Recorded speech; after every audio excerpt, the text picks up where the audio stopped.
Hi, welcome back to our second kind of abbreviated segment of Cambridge Inside Out. All right. Yeah. We It's still zoomed into Google. Let's put it that way. We had a few right. We're doing a two Google. hosts. We're two hosts in search of a platform. Right. Well, yeah. Right. Okay. Anyway, this will do for now. Okay. So one of the other items that was sort of long in coming, really, um, based on that came up at the city council meetings last night, October 5th meeting, had to do with it was a response not just from the commissioner of police, but Uh-huh. also from human services on Oh, right. various ways of alternate methods of doing policing. Right. I mean, part of it was sort of part of this national outcry for defund the police, abolish the police, which Right. was a little silly. But the thing is that I think the Well, not intention silly, ultimately, but well, I mean, yeah. if you take it on its face, it's silly. Right. Yeah. But the thing is that embedded within there was just a notion of doing some alternate ways of doing policing, which is something anybody who's actually followed in Cambridge knows we've already been doing that for a good long while. Whether Right. we should be doing additional things should be the question. It shouldn't be whether we should be, raising banners saying defund the police. It's a matter of, well, Again, what else could we be police doing? doesn't mean abolish the police. It means transforming funds or taking fund, whatever. I mean, it was an unfortunate phrase that has become part of this election. Just as they say, beauty is in the eye of the beholder. Yeah. I think intent is in the voice of the speaker. Yeah. And in many regards, there are some people who literally mean abolish the police. I know. I mean, this was back in May after the George Floyd, and the minute I heard that, and my daughter, who's younger, we all said, "This is going to be it. This is the worst thing that could have happened." Right. But it led to kind of a lot of hullabaloo. I believe it was at the summer meeting or even was it the last June meeting? Before, yeah. Yeah, but the thing is, it was very much sort of a central focus on it. And then there was a request that the police commissioner and others come back with a response, right? After all, they were going to start cutting their budgets and doing all this stuff. Yeah. So what came back for last night's meeting was actually a very thoughtful, very informative response from Commissioner Bard, but also from Ellen Semenoff and the people at Human Services and others. Right. Yeah. Basically laying out some, what do we do, and what are some things we might consider. And I thought it was a very, very well considered statement. Yeah. So it was kind of good to see. But it's I don't know that necessarily puts to sleep some of the demands that some people will continue to make. But I think it was welcomed by some of the more fierce kind of critics, or people that didn't. I mean, yeah, I think Mark McGovern, given his background, made some really great points about how this. I mean, you can't completely have the police out of the question. Well, I think the great naivete of what some people were promoting was that somehow when you get a call, that a dispatcher, when you call 911, is just going to go, "Oh, okay, fine, we'll just send a social worker out." Okay, but the thing is, but there's no way that the dispatcher, just based on the phone call, necessarily understands the complexity of a situation. But you bring up a point, though, that I was thinking about, is maybe do they look at dispatch? I mean, I don't know how well dispatchers are trained in trying to ascertain what is necessary. That's all. I think that Commissioner Bard actually at the meeting did address this. Yeah, and the thing is that any modifications in the way we do protocols will have to be done in coordination with the emergency communications. Obviously, yes. Right. Because you hear about things, around the country about 911 calls. Sometimes it's gotten wrong or something. So, I mean, yes, an emergency, but you do need more information and maybe have some input into, is this something that, do we send out the crisis scene? Do we send out two people, whatever? I don't have no idea. I don't know. It is not uncommon. And again, my brother is a cop, and I speak to a lot of police officers. It is not uncommon that you can get a call that appears to be, a squabble amongst people, but when you actually get there, it turns into something far worse. Or you may say somebody is having a bit of a psychological episode, but when you get there, it turns out the person has a weapon and is using it I told with you, I deadly worked intent. in the 80s when I guess we had a crisis center, and the police actually used us, the counselors, to go out to people's houses. And I was in a situation. We used to go out in twos, but somebody did. It was in a closet with guns, and you know what? I do not remember what we did. We probably did call the police, and the person was committed, but we went out first, and I don't think that model's around anymore. You wouldn't actually go out by yourself like that, but I don't know. I think Mark McGovern actually made a comment that Yeah. so Yeah. basically anybody, if you're going to do this with sort of a social worker, you always do it with at least two, Oh yeah, right? we would never go. No, we were right. These were this was like on call in the middle of, like, Yeah. yeah. But anyway, I just I'm kind of hopeful that some of the fervor will die down Yeah. and reason can prevail here. Because the thing is, I think, when you think back, everybody, it was a lot of hot heads in the summertime about this. But when you really think about it, I don't know that there's really all that much disagreement on the basic notion that sometimes there are non-police ways of handling situations. De-escalation, the whole thing about De-escalation, whatever. I don't think anybody ever disagreed about that. Yeah. But it was this hostility based on some people who believes I don't think really even had the knowledge of what do the police do? Do they have these, some people just came out and just figured they just come out with guns and that's it. It's right. Well, mention something that Bard said about the Cahoots program, because that was sort of interesting. Was that the one that's in Eugene, Oregon they were doing? Yes. And right. It's been out for a long time, and the funding source of that. Right. So the thing is there are many people who, because it almost becomes politicized, that we need to be able to say that we defunded the police or we took it out of the hands of the police. But what was revealed was that the program that they were using as a model in Oregon actually is funded and managed under the jurisdiction of their police department. Which is probably what it's a little closer to what we do. It's just so it's really a matter of, are there some elements of how they do things? It may be more autonomous. I mean, I don't know all the details of it, but I just thought that was good. And we may decide that there are certain functions that could be made more autonomous as well. I think it's a perfectly reasonable conversation, but it needs to be more of a conversation as opposed to a demand all the time, and where people are basically getting up on soapboxes and trying to score political points. It doesn't make any improvement. I think it's because we pay them so much. I don't know. All right. I'm sorry I said that. But now they have assistants that are being paid just about $20,000 less than they are now. About the city councilor. Is that they do most of the work. I don't know. Right.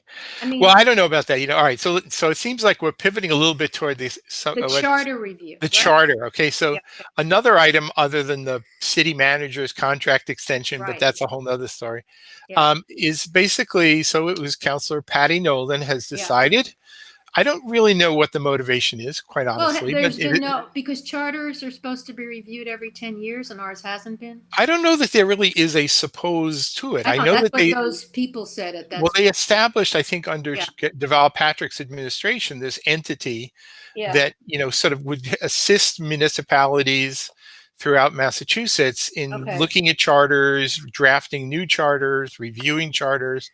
So they are of the opinion that you should be looking at it every 10 years, but I don't know that there's any set rule about that. Oh, I thought I don't know. I have to look at my notes on that meeting. Right. Okay, so the thing is, so let's have a review of the charter, but no sooner as people talk about having a review of the charter, I start reading on the listservs about these are the demands that we must do. We have to get rid of this, and we got to change that. And we're mad at the city manager because he isn't giving us municipal broadband right away. And so therefore we should therefore have a directly elected mayor. And it's like, okay, so it's not, are we really talking about a review, or are we talking about some catering to some people who just want to do some wholesale changes? I might actually make the argument that the fact that, people say, well, we've been using our charter for 80 years, so therefore it's time for a change. I might actually make the opposite argument, which is that if we've been using a system for 80 years, and by most accounts and most objective accounts, it's kind of been working fabulously, Yeah. then where's the demand coming from? Yeah. You know, I mean, the thing is, in terms of Cambridge's ability to respond to the pandemic, as just as one example, Mm. the ability to, you know, to do many things, really, you know, taking on initiatives, you know, of all sorts. It seems like we seem to be able to do this, and partly because we have a city, I would argue, partly because we have a city manager form of government, as opposed to a strong mayor who comes, says, this is what I want to do to make myself famous during the years I'm in office. And then they go, and then another mayor comes in and says, well, this is what I want to do to be remembered, you Mhm. know, as opposed to a more of a steady hand at the wheel, which is what city manager form of government tends to provide. You know, so do you want greatest hits type government, or you want, you know, a calm hand at the wheel? And you know, the notion that somehow the city manager is somehow not responsive to the council, I think it doesn't really line up with the realities. You know, yes, you can always point out some particulars about municipal broadband, or, you know, we demanded street closures and he was slow in getting to that, you know, terrible, terrible, terrible, right? But then in the end, you know, for example, with the shared street initiative, so he was slow in getting to it, but then in the end, how enthusiastic are people about it now that it's actually been in place for a while? Apparently not so enthusiastic. So are we supposed to like just the manager? Therefore, the manager should have jumped and done. Well, maybe the manager understood some things that the councilors didn't. So. Well, also, so speaking of, you know, the way cities are run, we were talking about that earlier off camera, on other cities that more often than not have a city manager or a CEO or a town manager kind of form of government. Yeah, if you look across the entire country, Hmm. a city manager or town manager form of government is far more common than Yeah. strong mayor forms of Let government. me bring up Berkeley, California. We're often, you know, we're compared to that. They have a population similar to ours, I believe. They have an elected city council and they appoint their city manager. It's called their CEO. The citizens directly elect councilors elected by district, which is interesting. And the mayor is elected at large. So they have a mayor, but they also, and they have no assistants, by the way. They do get $132,000, but they have no assistants. But anyway, and they also elect the rent board, the school board, and I mean citizens, and the city auditor. So, you know, I'm just saying. In Seattle, also has they have a mayor, but they have a mayor council. I forget. Anyway, I there's mean, there's a lot of different of hybrid course systems, Seattle's got 3 million people or something or so. right? I mean, even Worcester, which is a Plan E city Oh, initially, Worcester. Yeah, eventually they chose to switch to have a directly elected mayor, they but did. they may Oh yes, retain a you're city right. manager. The You're manager right. still runs the And city. you know what they get paid? Really very little. I looked at this as of January 2020. I think the counselors were paid 33,000 or something, and the mayor less. They're not they're not supposed to be full-time type people, I guess. I don't know. Well, I mean, I'm sure you will find a 0 out of 9 agreement Yeah. among city councilors with my point of view, Oh, which is that they shouldn't be paid too much, because they shouldn't view this as sort of a exactly. lifelong job, No, and it was never designed as a full-time job, no, nor should it be viewed as a full-time I job. know. I don't think it's even helpful to No. view it that way. And then having an aide, I mean, it brings both of, it's like $150,000 per counselor that they can control. It makes no sense. Because they want it. That's all. I You know, know. that I would argue really that. So tell me, if the city charter hasn't changed in 80 years, Yeah. tell me, has the job changed? You know, honestly, the job is pretty much defined by the charter. So I would argue the job hasn't particularly changed. And I would also argue that before the year 2000, or 2002 or 3, when they first started jacking up council salaries, were city councilors particularly ineffective? Were they particularly uninformed? Were they dreadful councilors? Was Alice Wolf a terrible city councilor because she's before the day when they had aides and high salaries and whatever? I would actually argue that they were some of the most effective Yeah. And knowledgeable counselors in the history of the city actually predate the days when we were actually paying them 5 times as much. Yeah. Plus the Ugh, additional payment and, for and what Abe, began as research assistants and then became personal assistants. The job title, the names, and the salary has just continued to grow and grow and, and and grow. and for some of the counselors, this is really, they're treating it, which they should, as their full-time job because they don't necessarily have other jobs. I mean, Right. I would say that's at least 3 or 4 of them. I don't know. But honestly, I have to say, uh, I mean, historically, there were city councilors did a lot more in the way of so-called constituent services, and that tended to be the thing that tended to be very Oh, I time-consuming. think some of them do a lot of that. Some of them do that, right? But the thing is that as one former city councilor said to me, Uh-huh. he said that one time as we were walking along Mass Ave one night, he said that to whatever degree residents feel the need to call a city councilor, that is one measure of the fact that something isn't working well in the city. All right. So I'll give you an example. If I was upset about something in a park around the corner from me, you might say, well, let me call up Public Works or let me call up this and that, not necessarily call a city councilor. True. If you feel that you have to call a city councilor, that probably means that the city isn't doing a particularly good job at sort of Well, showing you the on-ramps to city government. all right. I would actually, I think it's more that people feel more empowered, younger people, and they see city councilors as the route, as an avenue to get their, not negative, but what they want. So it's more like you work for me, kind of like, rather than, you know what I'm saying? It's just like, it's become, you represent me. I want you to do this, this, and this. It's All right, not but just, I yeah, I very much remember one city councilor who was a friend who would show up for work at the city council office. They didn't have for separate offices. yeah, But what she would do is she'd be in the office and then the phone would ring. She would actually take the calls. yeah, So when you're calling, you weren't necessarily getting a staff person, you were getting yeah, an actual city councilor. yeah, And what she chose to do, it's how she chose to define her yeah, job, is she would then put that person on the other end of the line in touch with the appropriate people in the appropriate city departments, that was, maybe with a little, hey, you know, yeah, can you take care of this person? I think this yeah. is a really legitimate thing. Can you Mhm.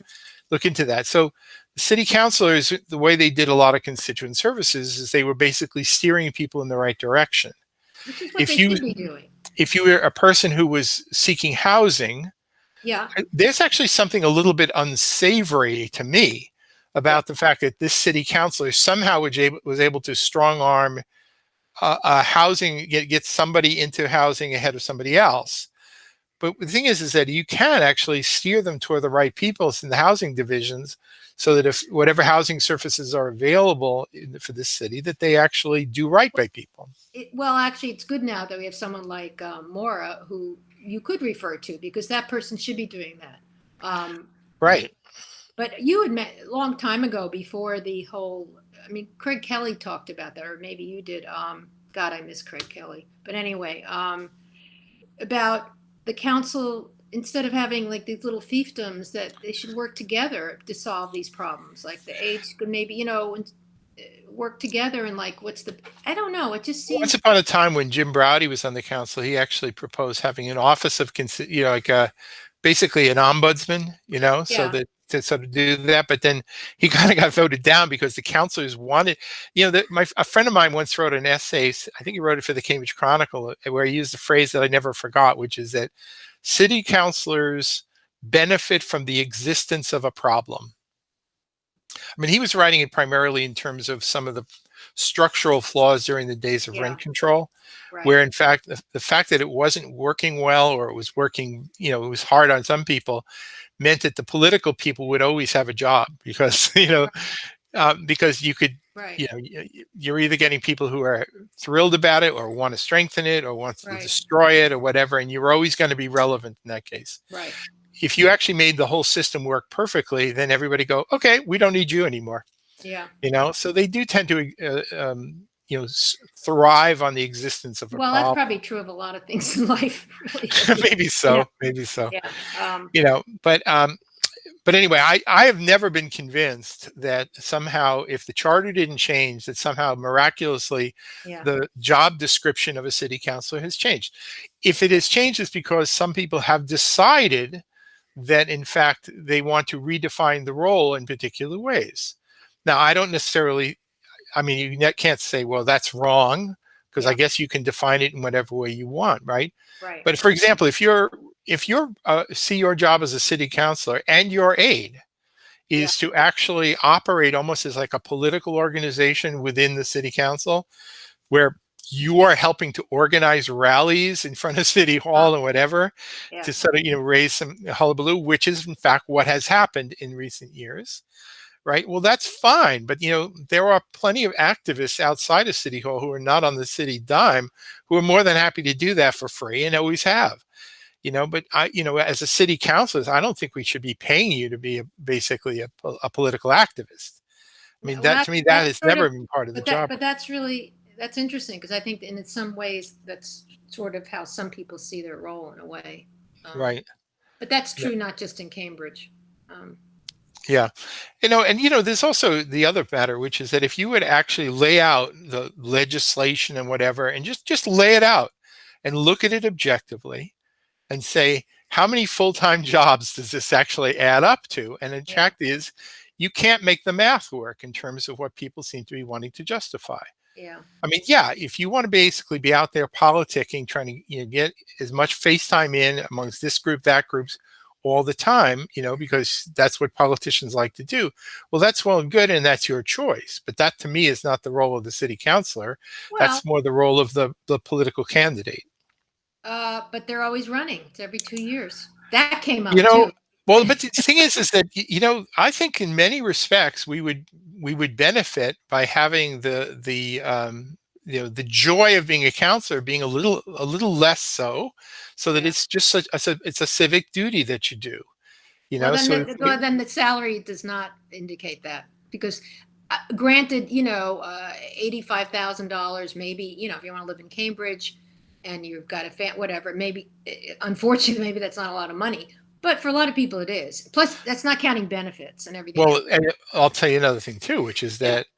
that most city councilors have partners, they have families. Yeah. There are other incomes involved. Some of them are continuing to do other jobs and bringing in Right. So additional it's income. not like, yeah. Just like if we want to demand that Donald Trump show his taxes, right? Maybe we should demand that, Ooh. as a matter of ethics, that all city councilors should declare their combined family incomes.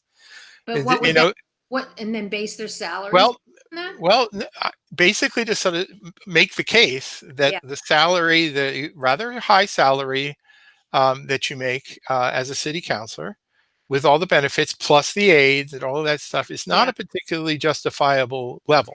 I think for a city this size and for what we do, I question it. I mean, Boston is what, 700,000 people, and Well, and it's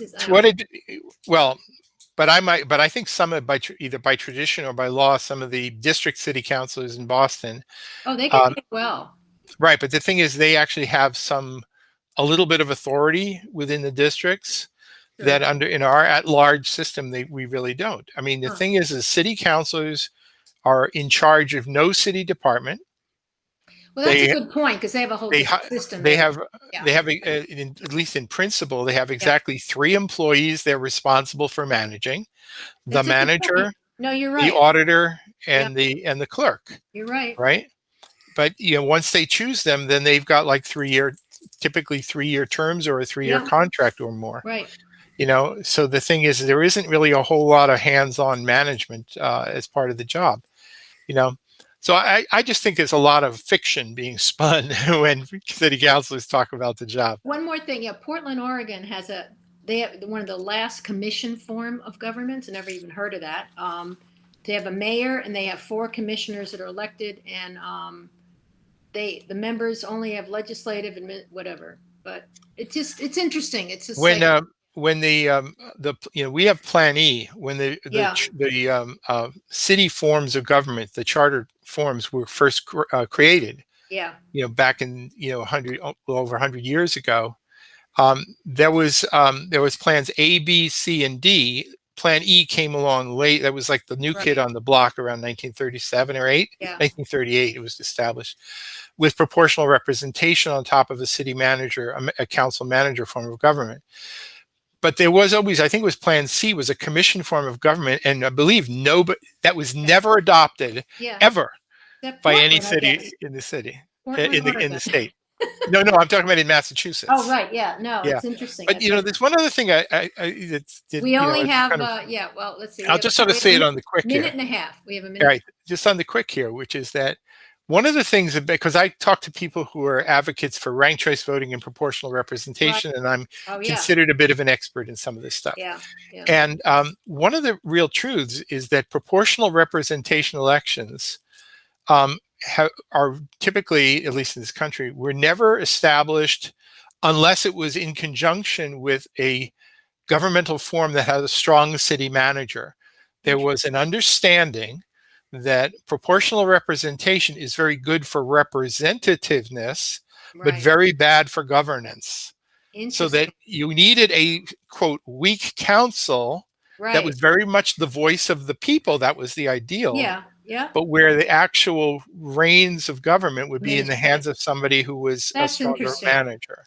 Everyone should read the Collier so that you have posted on your website. It was so it was referenced actually in that special meeting that they had, and I said, "Wow, how come I never heard of this article?" So I went looking around and I found it. Good for you. Yeah, and I think I may even on eBay pick up the original magazine so I can scan the photos. Goodness. There are some images in there that I did not include, but it's excellent. But it tells a great story of it was, even though it was written 8 years after after they established the victory of Plan E.